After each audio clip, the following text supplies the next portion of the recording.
All right, here we are. Welcome. Yes. Cheers. The mums is back. Guess who's back? Back again. Mom. Good job by you, mums.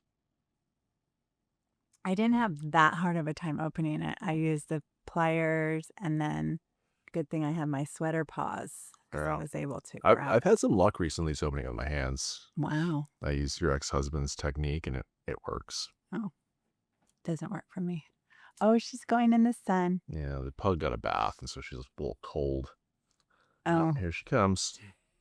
She's gonna watch this. She's gonna shake the camera. She crosses by it. She wants to sit in my lap. Okay. Yeah, it's so nice and sunny here. I think today we're recording this on January 24th. I think the Northeast is getting a massive winter storm, or the whole eastern part of the U.S. So, yeah, sorry about that, people. I remember those days. When you were in Maine. Yep. And you had to suffer, and you would see videos of people in California. Well, no, there weren't videos to watch then. This is I remember though and there's several like famous storms, but for me, I think it was 98. We had the ice storm. We personally had no power for, I think, 10 days. What? But some places it was even longer. Yeah. What do? How do you? I guess you can keep yourself cold outside. Yeah. So the food went out into the snowbank. We had a stove. Would ice cream even stay cold? No, that stuff was a lost cause. But things that were meat was okay. The house was the house. I mean, the bigger problem is the house is cold, right? So we had a wood stove, like a lot of homes in Maine. It's a very cheap way. You get a delivery of wood in the fall, you chop it up, and you bring it in the house. But do you all have to stay in that room? Well, so the stove heats basically the room it's in and anything above it. So the upstairs of the house was quite warm. My room was in like a down area, so it was so fucking cold. So I slept like in the room with the stove.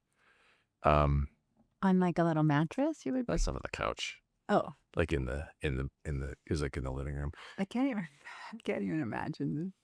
It was crazy because it was a very strange storm that produced ice coating on all power lines. Everything came down, and so it was just like, yeah, that was kind of a wild time. Did you see that movie? The Ice Storm? Yes. Yeah, it was all right.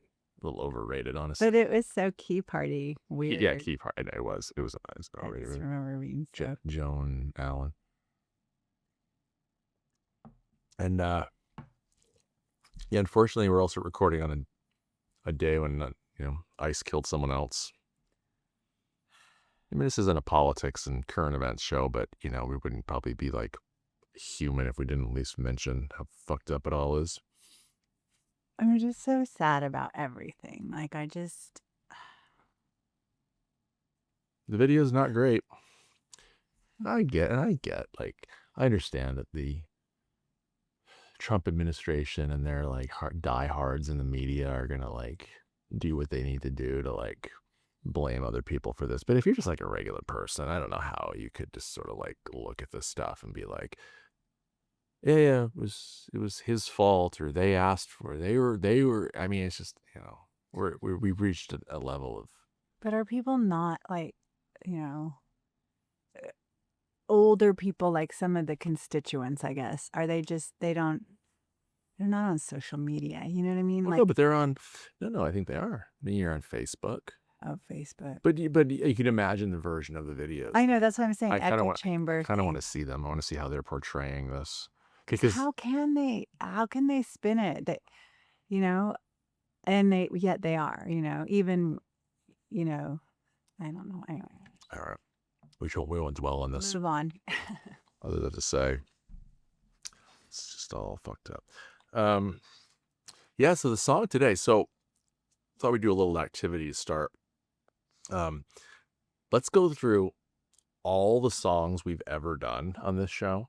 I texted you the list of all the songs to refresh our memories. Oh. Let's look at it independently. Okay. Look at it. What are without any criteria, just like the eye test, the ear test. What are the worst 3 songs that we've done? Now, I don't mean like the lyrics or the music, but just flat out the 3 worst songs. So hold on, I'll give you a second to Okay, yeah. have a look at it. We'll each have our 3 picks and see like what we come up with. That's fine. Okay, so here we go. So go ahead. What of all the songs we've covered, we're on episode 24.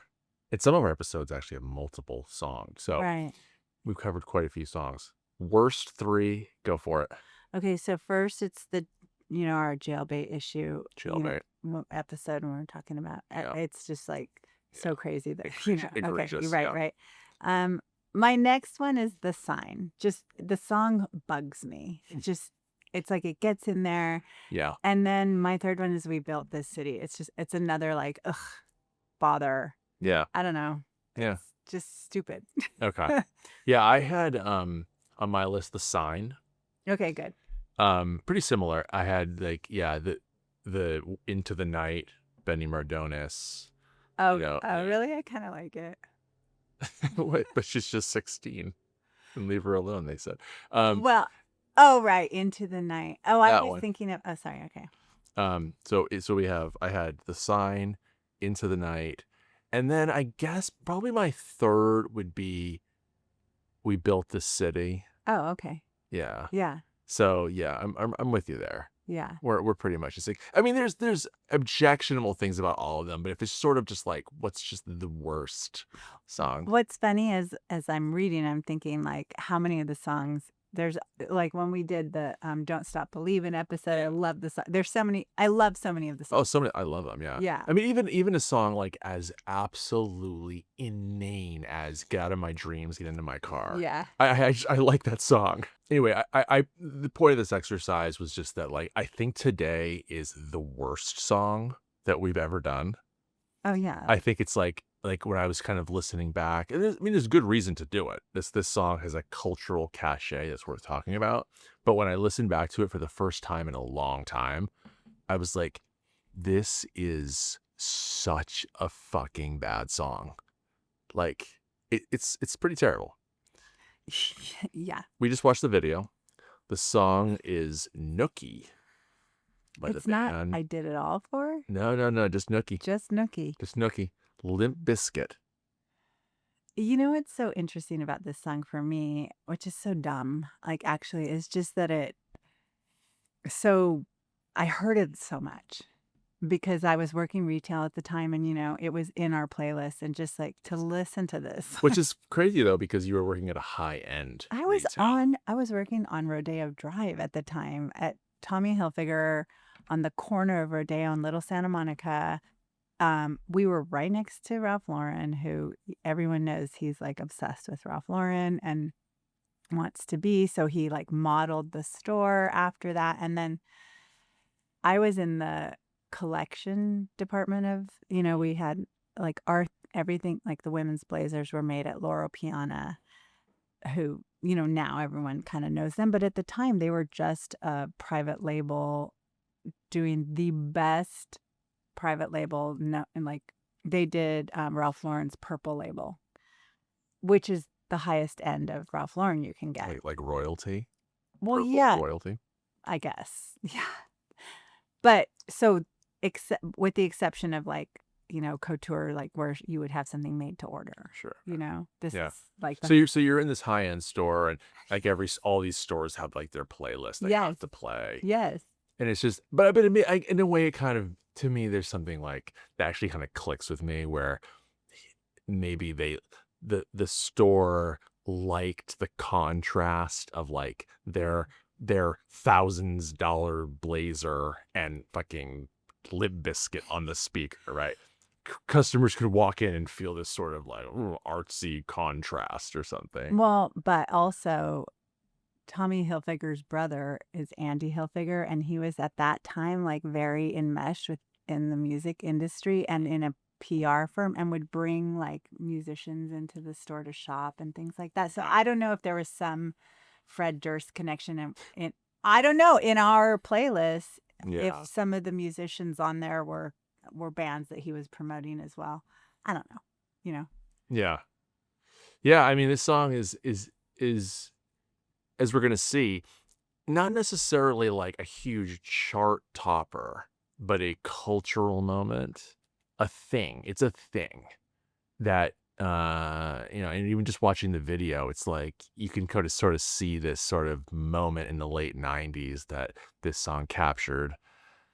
I also, though, watching the video, the fashion in the video is so it's it's okay, you're probably gonna think this I think it's kind of chic, like, because there's something it's so vêtements or, like, first days of Demna at Balenciaga, like, there's some, like Sure.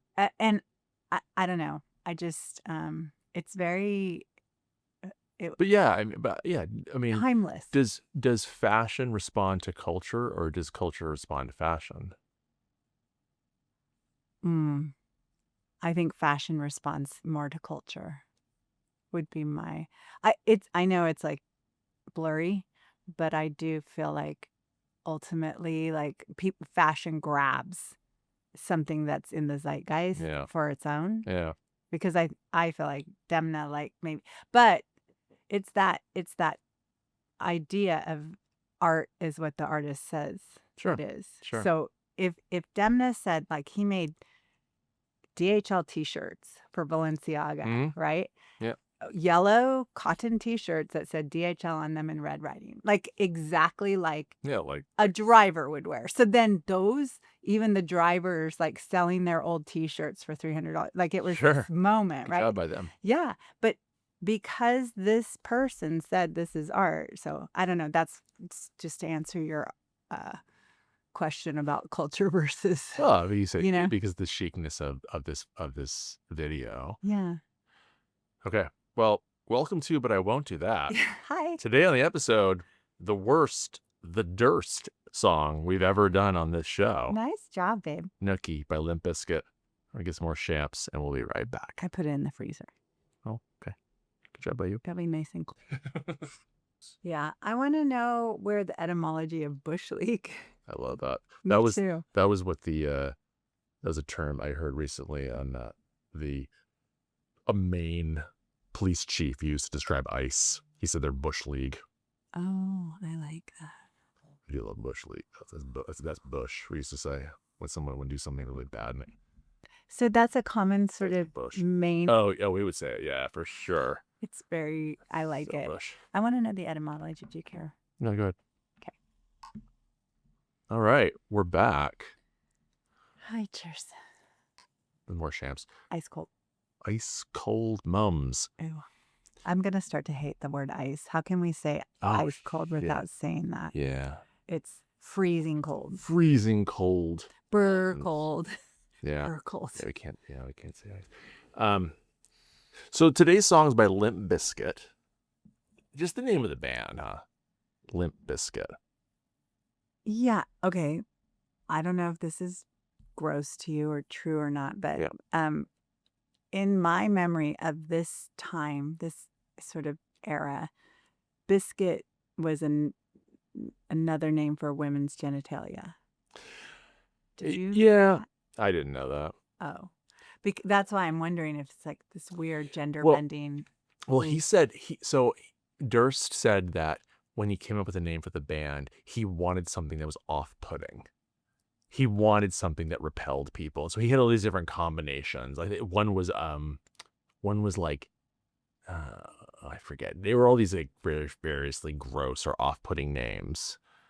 So yeah, whether maybe that's what he meant, but yeah, Limp Bizkit was just meant to be sort of disgusting. They came up, so they're from Jacksonville, Florida.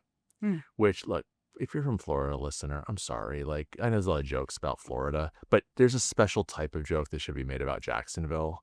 It is really like, if it's Florida man, it's really like Jacksonville man is really where we could zoom in on that. It is I mean, Have you been there? I have been there.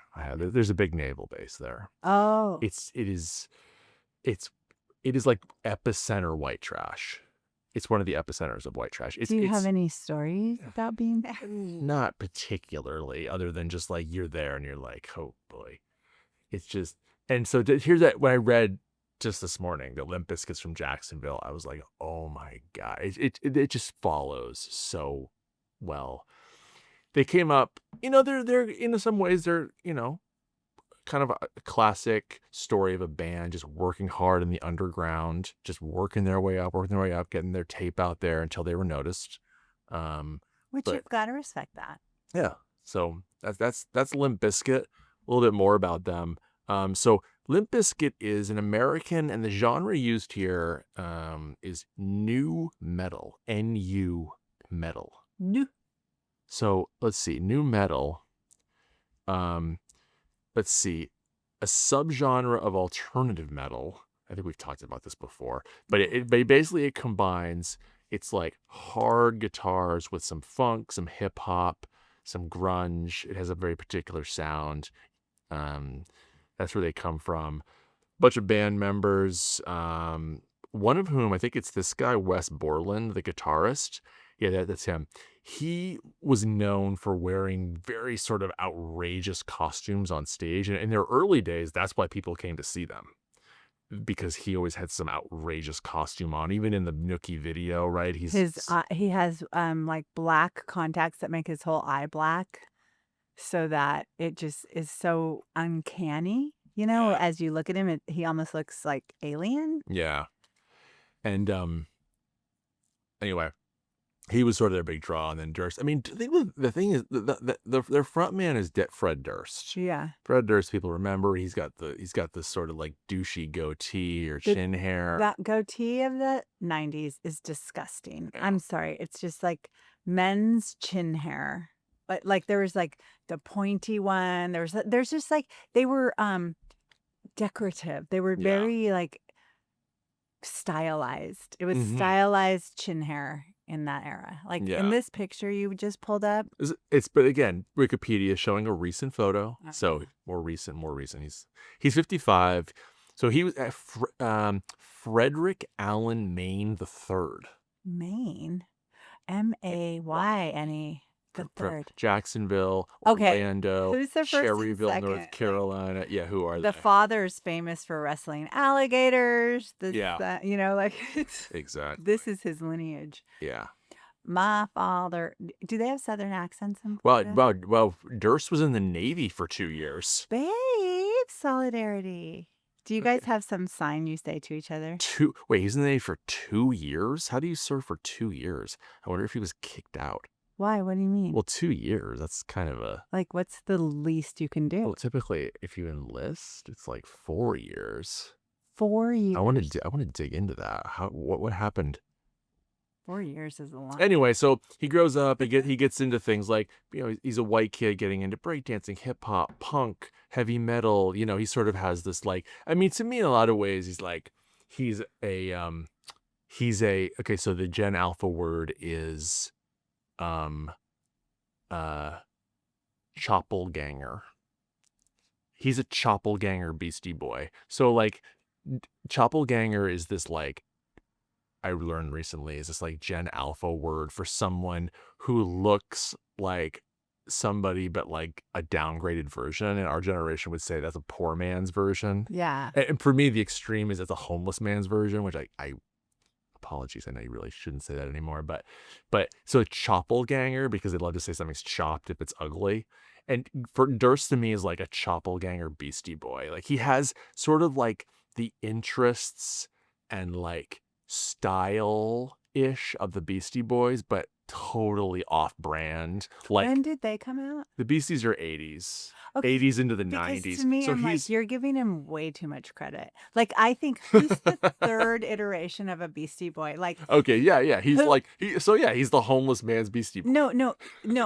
You can't even connect him to the Beastie. You have to like say he was influenced by who was influenced, like Ice, like Vanilla Ice. Yeah. Like I just think photocopy that of a photocopy. he's too removed, but at the same time, like the Beasties to me are like a royalty of yeah, they are royalty, right? Yeah, they're royalty. So he is, but no, also, I'm not. I'm giving him credit for like his interests are you should have those interests. If you're those are like artists' interests, and like I would love all the things that he was like kind of into. I think all those things are amazing, and Yeah. you just, like Yeah.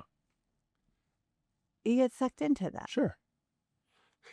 Durst also was sort of known certainly in the early days of Limp Bizkit of being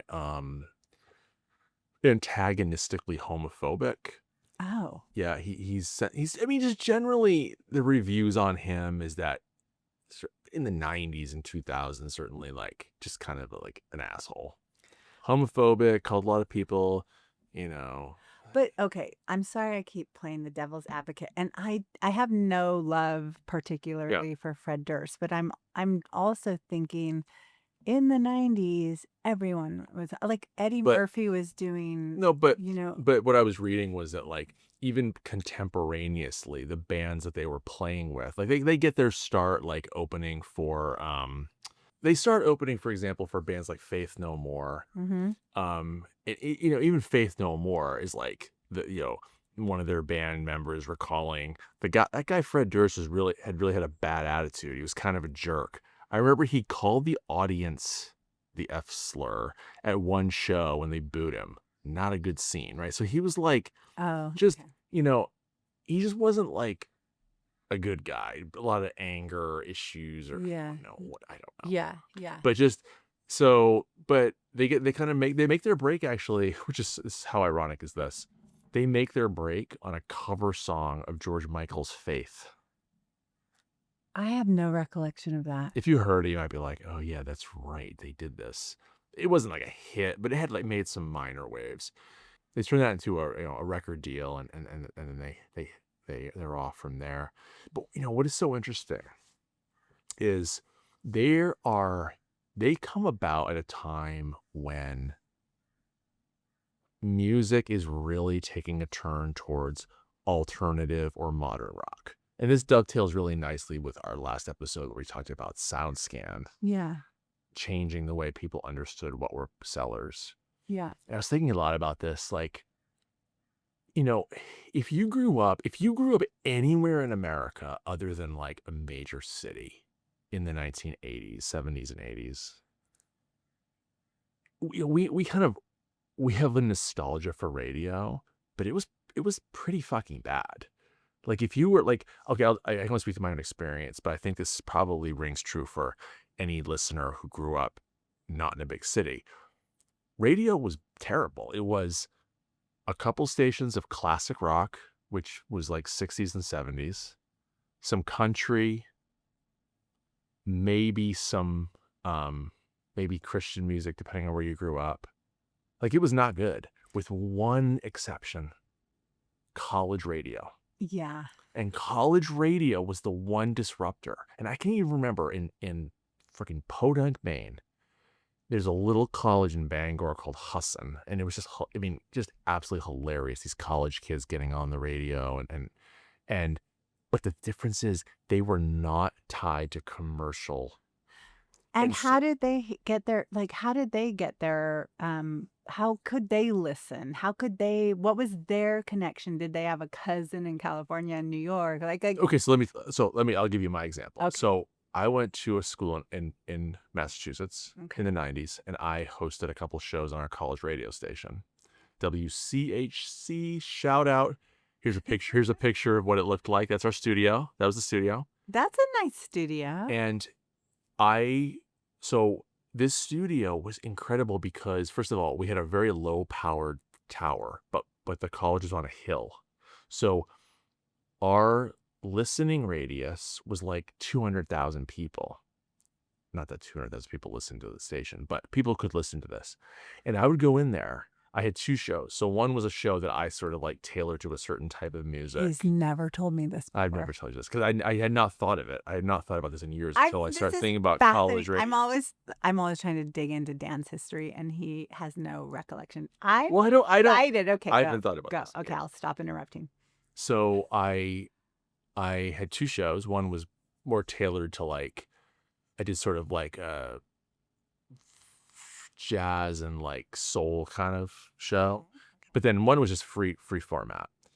this station. So you go into the studio, and basically WCHC had been there since the 50s, and they had an entire What was your school?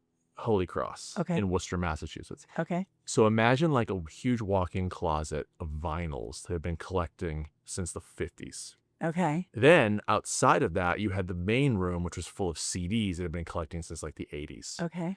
At a free format show, you could play whatever you wanted to. Oh my And this was the thing about college radio, was like it and why my dad in the 80s was listening to Hussin' radio, because they were free of commercial pressures. Yes. So I would go in there. I can distinctly remember one week I went in to do my show, and Bjork had just dropped Homoeugenic, her third album, which was fucking awesome. And the station, we got it because we got all the albums when they came out. And I was just like, cool. For my show, I got on the radio and I was like, what's up, listeners? Today on the show, I'm going to play Bjork's new album. And I just played her new album. Oh my. Because I didn't have any constraints. Unbelievable. I Amazing. didn't have any constraints. So this is what I mean. This shit, and that's, people were listening to you, and then people are like moved by that. Like, that's so. This is the grassroots. It was grassroots. So anyway, if you go back to the 80s, Okay. college radio is Yes. dominated by things like REM, Yeah. right? Like these bands Yeah. that like they were not commercial successes, but they were underground or alternative. So by the late 80s, Billboard recognizes like, oh shit, people are like listening to, so they open up the alternative charts. Okay. And then SoundScan comes in, and then the record labels realize that people want this shit. So this is kind of the way that Limp Bizkit rides, this alternative, where there's this whole subgenre of like rap and metal and new metal and acoustic alternative, and this is the wave that like Pearl Jam and Nirvana ride in. They eventually they chart, but not even like most of the mainstream acts. They're on that alternative chart, and so Limp Bizkit, Yeah. Well, I'm thinking of K-Rock. yeah. So back then, it was called pirate radio. Like, that was their, like, how Right. they, and I know it wasn't college radio, and I'm sure. But that's what I'm saying. If you, ties. but what I mean is, if you didn't live in a city, if you live No, I know what you're Los Angeles had, yeah. No, I understand. Like, I'm feeling very like privileged. I'm like lucky that I lived here. Lucky that I was able, because I remember like, even they interviewed Jennifer Beals after Flashdance, like Yeah. on K-Rock, like Yeah. little weird things on that radio station. Yeah. And I listened nonstop. And my Yeah. brother said, I want to make your radio, because he was super hardcore, like rock guy. I'm Yeah. going to make it so you can't listen to that station. I hate to even hear anything. Yeah. Everything but REM was huge on there. And Yeah, like, exactly. I mean, I think for a lot of people, like the ultimate college radio song is Radio Free Europe by REM. Their first, yeah. which was like, in a way, kind of set this ripple effect through. And for those of us that didn't grow up there, but by the 90s it changes. Even Little Bangor, Maine, we had an alternative rock station in the 90s that didn't last that long. It was like this brief like golden moment where we could hear things like Blur and Pulp and like these bands that just like nobody else was playing except college radio, but you could hear with more consistency because college kids could play who knows what. And it was interesting. But by the late 90s now, this sort of alternative pop mainstream, it's all starting to blur together a bit, and that's I think where Limp Bizkit kind of fits in. It's so interesting to me. Okay, so you're saying that the lead guitarist was kind of the draw at their underground shows Initially. Yeah. It's just crazy and kind of bothersome how the lead singer ends up always getting because he doesn't even seem like the most interesting, like that guy with the black weird ass, like when we were watching the video, the only thing I cared about was, where's this guy now? Yeah, you did. Yes, that. But the other thing I care about in regards to what we've talked about thus far in the podcast is, where did you get your inspo for your freeform station on the college radio? Like, because the day that you played Bjork, was it just like what came in that day and you're like, I want Well, to go to the, well, I liked Bjork. yeah. I really liked Bjork before that. Her first 2 albums that I loved. Um, But what was your inspiration? So if you're on there and you were free, I don't know. I just kind of walk around and see. I mean, I can remember when the Get Up Kids, who were so popular in that sort of alternative scene, they released a new album like 98, 99. I remember the station manager, who was like a senior, like wrote on the CD case, "Do not steal." Because he was afraid, because this release was so big in college circles, he was afraid one of the DJs would just take it. But like everybody's playing that out. It was, I don't know, it was like whatever. I mean, I would just play like whatever came to me. I'd throw like a vinyl on or something and just, I don't know. how did you even end up doing that? Oh, I just applied. Oh my God, that's so Yeah, it cool. was I think fun. that's It so was really cool. fun, yeah. Okay. But so anyway, I so Hashtag learning together. there's a student in my school who's a big bass player, and he's good. He's a really good bass player, and he plays in a couple of the bands at school, and he's a big Primus fan. And so he's always telling me about the bass lines in Primus. And I thought of him when I was listening to Nookie, because Nookie has a pretty good bass line. That might be the only like really memorable thing about it. Is the bass line. The lyrics, Well, besides the lyrics. is that memorable? I don't know. No, it is. It's like that this song, did it chart? Not really. Oh. It charted alternatively. Billboard Hot 100, not really. Oh. Yeah, that's what I mean. It's like you'd think it depends on where you are, like where you're hearing it. So I know, to right? me, it's okay. So I told you, to me, like when we were, I didn't even remember it. Of course, it was while I was putting my makeup on, and right, that's Yeah. always where we come up with stuff. But I told you, like I had such a connection in my head. Yeah. I'm like, oh, that reminds me of Napster. Yeah, this is interesting, right? Napster, the file sharing service that comes out in the early 2000s. Yeah, to me, so Which I loved. when we were talking, yeah, me too. Like everyone loved Napster, and so I think of Fred Durst and I think of Napster, and then I was like, God, I just know there's some connection because it's in my head, and but anyway, so then I was Googling it, and then it's like in 2000, Limp Bizkit frontman Fred Durst became a vocal supporter of the file sharing service Napster, like contradicting the anti-Napster stance, like Metallica. Like Metallica. everyone was, I mean, Metallica, but so many people like lined up alongside of Metallica. And I understand both sides. Like the artists they deserve everything, like, right? Because they are creating something. And then there's these executives that understand how to like take Yeah. what, because if you're an artist, you just want to show people what you've created. Like, look at this thing that I made. Mhm. And it's like, that's all you really care about. And then the people who want to make money off of these creative people just Yeah. like see this. And there's certain people that rise to the top of things that whatever they created, everyone wants to see it. And so it's like, I don't know. It's just this interesting, like weird ass thing. Sure, but it plays out over and over, right? Yeah, yeah. All through the history of popular music, history of time, but certainly And popular art, music, just art. art. Who General. makes the money? I mean, Yeah. today the big dispute is over streaming services. Yes. You know, there's a great internet music critic.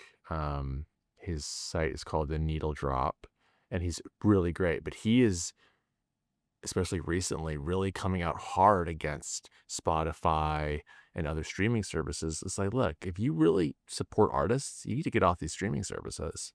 Like, find a streaming service that actually pays the artists. And you know, I think for a lot of people, I mean, Durst, I guess, tapped into that. It's like, what is the value of your art? I mean, I guess Durst thought it was fine for people to freely share, whereas Metallica said, I made this, I fucking better get paid for it. Yeah, he said he embraced Napster during the height of its copyright controversy, viewing it as a way to connect with fans, not a threat to earnings. Yeah. And then while many artists opposed Napster, Durst's endorsement caused significant debate within the music industry at the time. So CD sales peaked in 1999. CD sales reached their absolute zenith in 99. So it was just And on the way out and anyway, since right? then, well, because essentially after that you have Yeah. things like file sharing, But it's just streaming. it's once it's out, it's never going back. Right. It can't, like, it's out. Like what Napster did, if you it's the toothpaste thing, Right. right? Well, Once it's like what we're going through with AI right now. yeah. Like, there's no going back. Yeah. You don't have to like AI, but there's no going back. Mhm. Mhm. Durst says in this song, so the song, actually, let me read this. This was Spin Magazine had this is their top alternative songs of that year of Okay. 1999, Okay. right? It's such an interesting list. I mean, it's things like Everclear, the Goo Goo Dolls. This is what, according to Spin, what qualified as alternative that year. The Offspring, Creed. Jesus. Oh my God. Higher. Higher. But this Creed's breakthrough single spent a whopping 57 weeks on Billboard's Hot 100. So how could it be alternative? Right? So the labels it's quite interesting. But also Moby, like Moby. Creed and Moby on the same list, Right. right next to each other. Counting Where else does that happen? And Counting Crows. I mean, no, it's crazy. Like how the lines are so blurred. So this is they're writing this in 2019. So they're looking back on the year 1999. About Limp Bizkit, they say, misogynist, unsubtle, ridiculous, and completely unforgettable, Nookie will forever be the I can't get no satisfaction of new metal. The lyrics, leader Fred Durst raging about being under the spell of a cheating girlfriend, apparently came from real life. The slick beat, however, came from a jam session. DJ Lethal, their DJ, had a groove that guitarist Wes Borland told a website was sampled off an Italian porn movie from the 70s or something, to me, which means not at all. And the title came before the lyrics. Yeah, the title, talk about filler. The title, I guess, was a kind of a filler. They didn't have anything. Like Unskinny Bop? Yeah, exactly, like Unskinny Bop. So the song is about... So they wanted to call the song Sex. Something like that. Well, the song's about a guy whose girlfriend cheated, but yet he can't just get past her or dump her or whatever. You know, and he even says, like in the song, there's a part of the song where he says, like, just leave me alone. I understand you're saying I should move on from her, but I can't, and just fucking leave me alone, okay? He says, I came into this world as a reject. Look into my eyes. Then you'll see the size of the flames. Dwelling on the past. It's burning up my brain. Everyone that burns has to learn from the pain. Who wrote this? Durst wrote this. I mean, okay. And then he thinks about the date. His girlie ran away. And then she fucked around with one of his homies, and he's a chump. Like a chump. Hey, like a chump. This sort of refrain. And so I think to cope, he tells himself, I did it all for the nookie. I did it all for the sex. Basically, like to rationalize, you know, fine, you cheated on me. Well, I just did it all for the sex. I don't care either. When actually he really does care. That's kind of my read on it. I know, but then don't you think, doesn't that give you sympathy for this song? Yeah, a little bit. Like he's saying, like he's actually, like, this is kind of weirdly, and that I'm realizing in this moment, Yeah. a vulnerable song. Yeah. Because he's saying, like,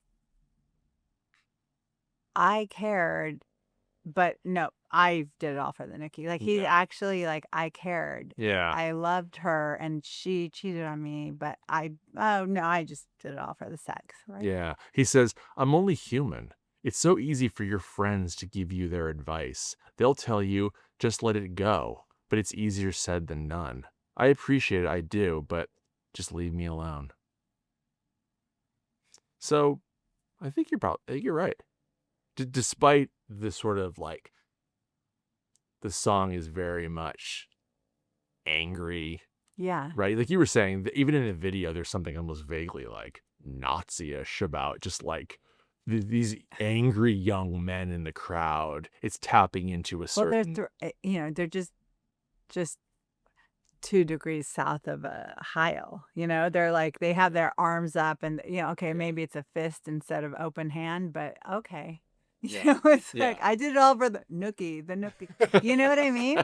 It's like, yeah, but also the sound of it was like almost hollowed out to give it this like vintage, like Nazis, you know, Sig Heil moment or something. It's like, and I know I'm not even saying he's like that, but it's like there's something about like that. It's like this victimhood. It's like, I don't know. There's this like we all can become a victim of something where like something happens to you but the victimhood is a choice, like in some instances, right? Like you don't have to be like, okay, fucking this happened. Move on. Let's like figure shit out. mhm, Okay, this sucks.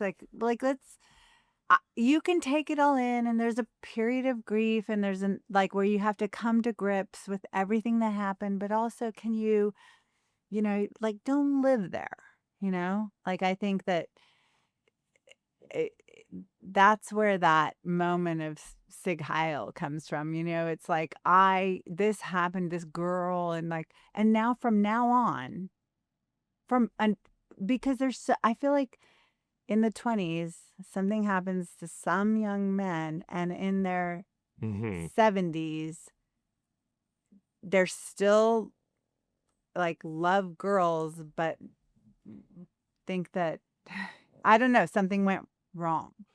Yeah, And they can't even look at women as like, look, we're all fallible. Like, we all make mistakes. Like, I'm sorry, somebody did you wrong. I'm sorry. Like, hmm let's look at it. Oh God, that sucks. Okay, but that wasn't a great person. There's still good people. I don't know. We can move on. But yeah, no, you know what I yeah, mean? no, yeah. I think so. That's the nookie. He did it all for the nookie because he was hurt. And Yeah, yeah, he's trying to like get back, and like he's saying, I just did it all for sex. It wasn't you, right. but it was It her. was her. Yeah, no, You know? for sure, for sure. So No, then it becomes art to me. yeah. At the time, the publication Stereo Gum said, aside from the infantile lyrics, the awful rapping and the yelling, it's really not that bad a song. Okay. Another person wrote, Nookie is terrible, but the kids ate it up. And in 2022, the publication Louder Sound ranked the song number 2 and number 3 on their list of Limp Bizkit's greatest songs. Okay, out of 12. Yeah. They had that other song on this album. This is their second album called Significant Other. And they had that other one about like having a bad day. You know it immediately. I can't think of what I it's had a called. bad No, day. God, no, not that one. Not that one. It was called what was that album? It's actually in some ways I kind of feel like it's even more like um More better. more better. Let's see, Significant Oh Other. my God, in this wiki, it Look at just said they played at Ozfest. yeah. But they played they played it. They played the 99 Woodstock. Yes. 99 Woodstock. That's an interesting one we should go into. That was the cover of Significant Other. I remember that. It was what was the first single called? Oh, Break Stuff. Break Stuff, and then Rearranged was the other one that was a hit. I don't remember either of those songs. Or I don't even know what Yeah, they are. that's the thing. If you heard, oh my God, this song. But okay, Woodstock 99. So this is like 5 years after Woodstock 94. So Woodstock 94 is like the 25th anniversary of Woodstock. the original Woodstock. Wow. I remember having Years. like the double album. The Beastie Boys were on. That's why I got it, and it was pretty underwhelming. I guess they came back 5 years later. Like, let's try it again. Woodstock '99, held in upstate New York. MTV covered the festival extensively, and live coverage is available on pay-per-view. Oh my gosh. Wow. Excerpts were released on CD and DVD.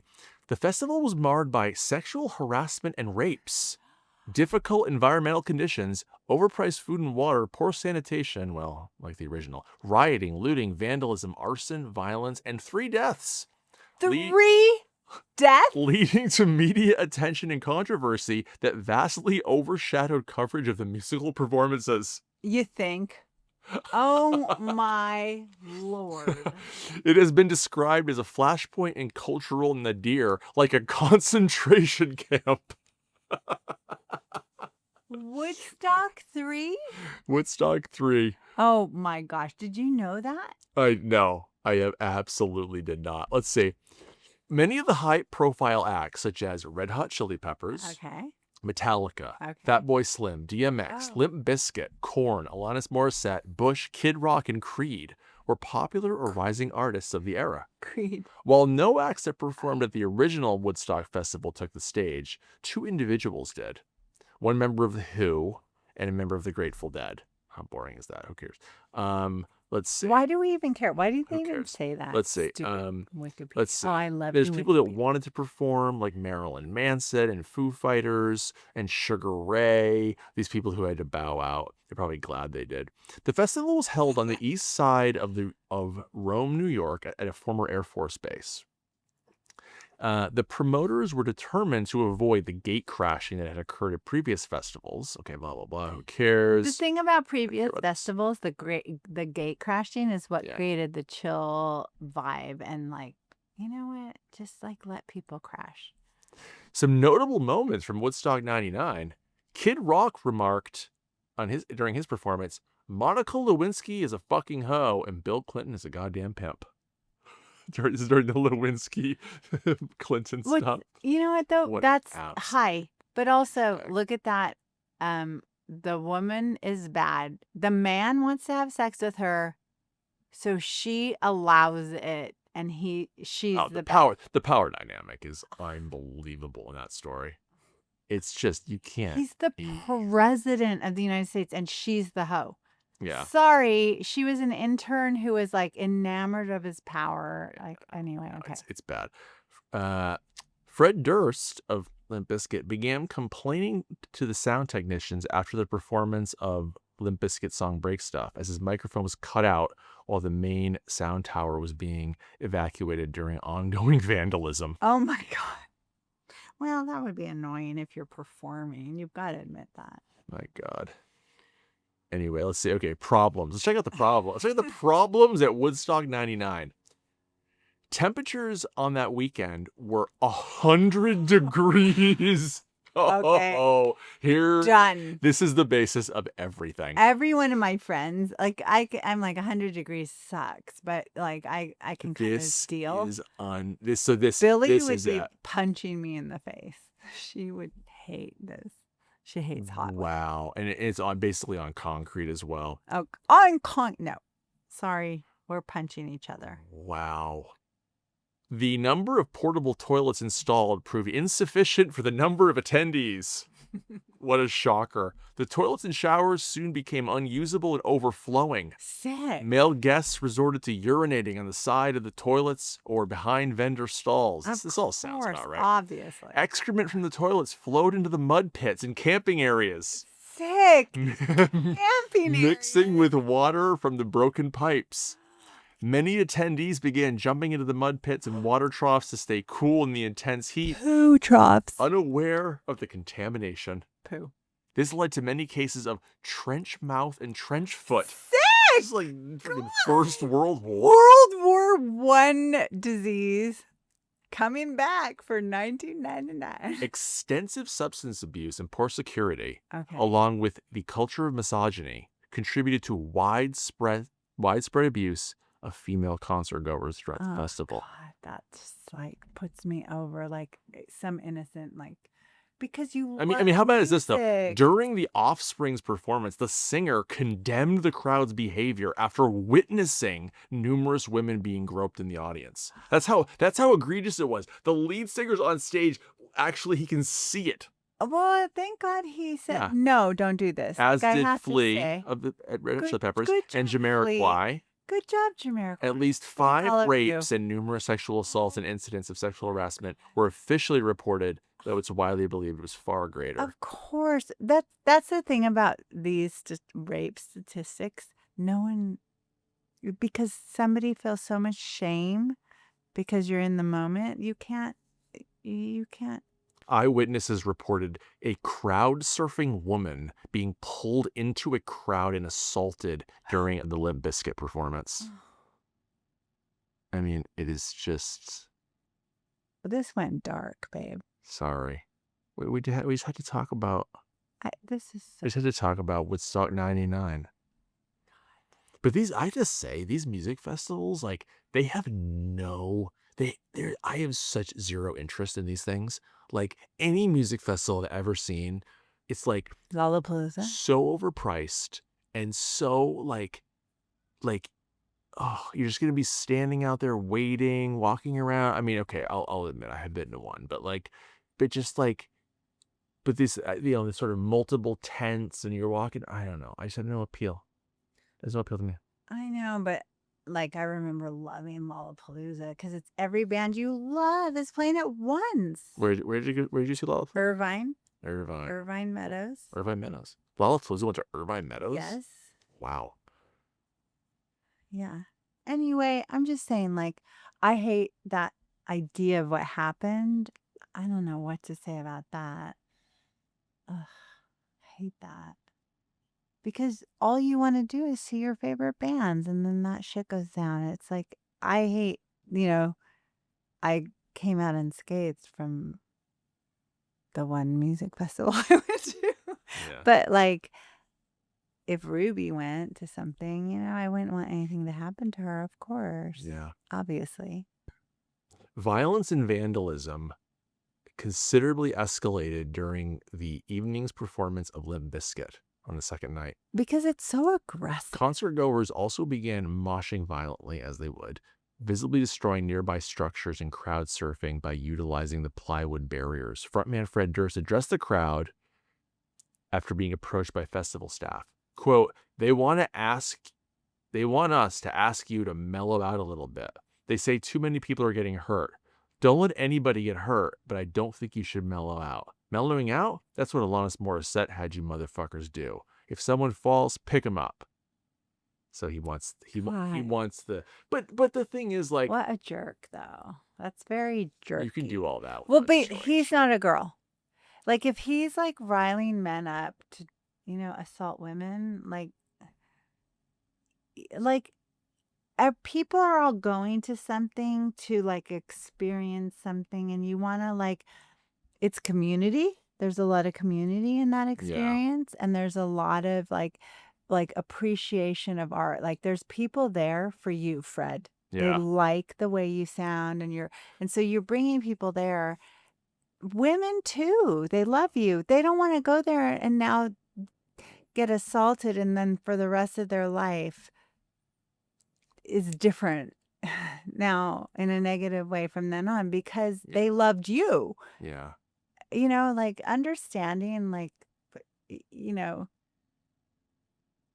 I do love the idea of these music festivals for all the bands that come together for them. So you could go one time and, it's kind of a bargain in that way. But then if something happens, no. Yeah.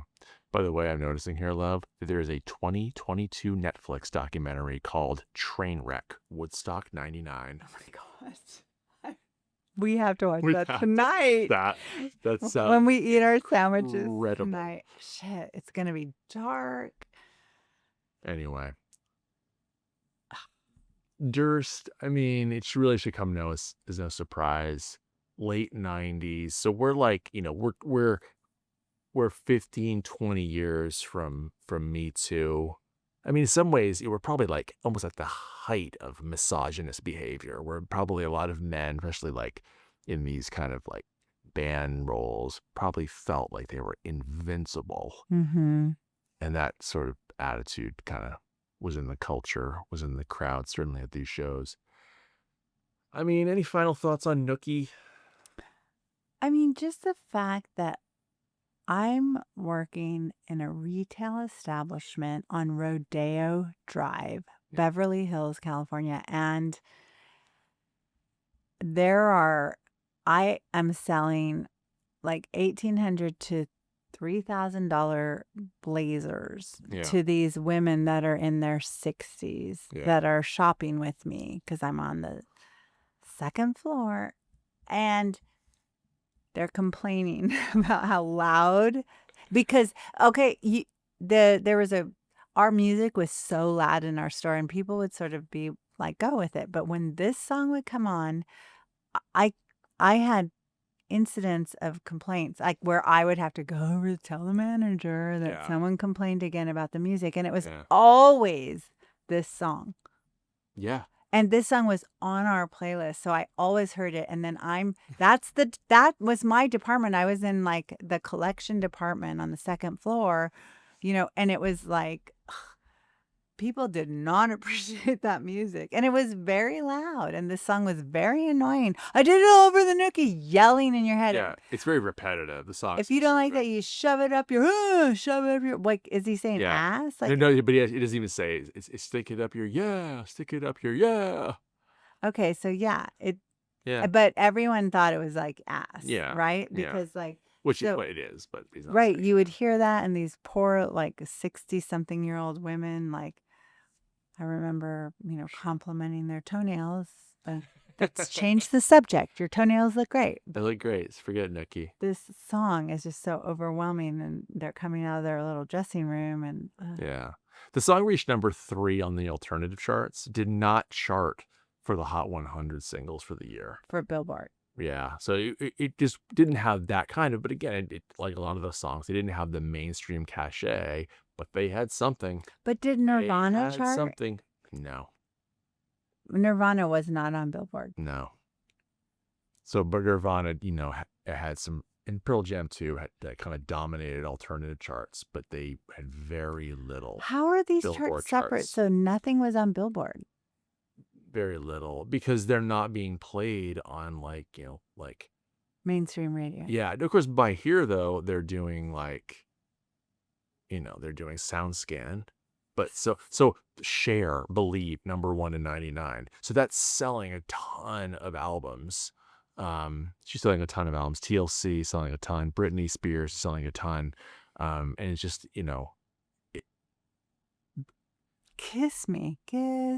yeah. That song. Sixpence. Romance. Like, that's rom-com music. Yeah, rom-com music. So, how funny that Baby One More Time and Genie in a Bottle, 5 and 7, respectively. Yeah. Yeah, those are so in my head. But it is funny, though, that you have, in a year when Durst is sort of, and Limp Bizkit are sort of pushing this sort of masculine, kind of juvenile, 20-year-old guy hat backwards sound. Look at the Billboard. Look at the women dominating Billboard that year. Number 1, Cher. TLC. Number 2. Monica. Number 3. Houston, Number 4. Britney. 5. Sixpence. 6. Christina Aguilera. 7. It's not until number 8 with Sugar Ray that you even find a guy in the top 10. That's insane. And like props. That makes me happy. Like all those women. But I wonder though, culturally, what that says, with women sort of dominating the charts, but in the alternative space, there's people like Fred Durst. I don't know. But is that what started that, incel moment? When did the incel moment start?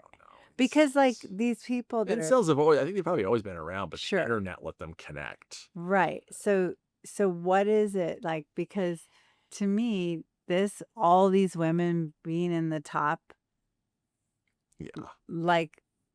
is a little hop, skip, and a jump to himself. Because it's like, how dare these women? This should be men, but this is the reality. Yeah, for sure. No, it's not good. All right, we're gonna wrap up there. Okay, yeah. Sorry, Um, everyone. Was that a good that episode? was great. I Okay. really enjoyed that. All right, people, thanks for listening. Thank you so much for I listening. really We appreciate you all. appreciate it. Yeah, we really do. And I love you. I love you. Bye, everyone. Bye.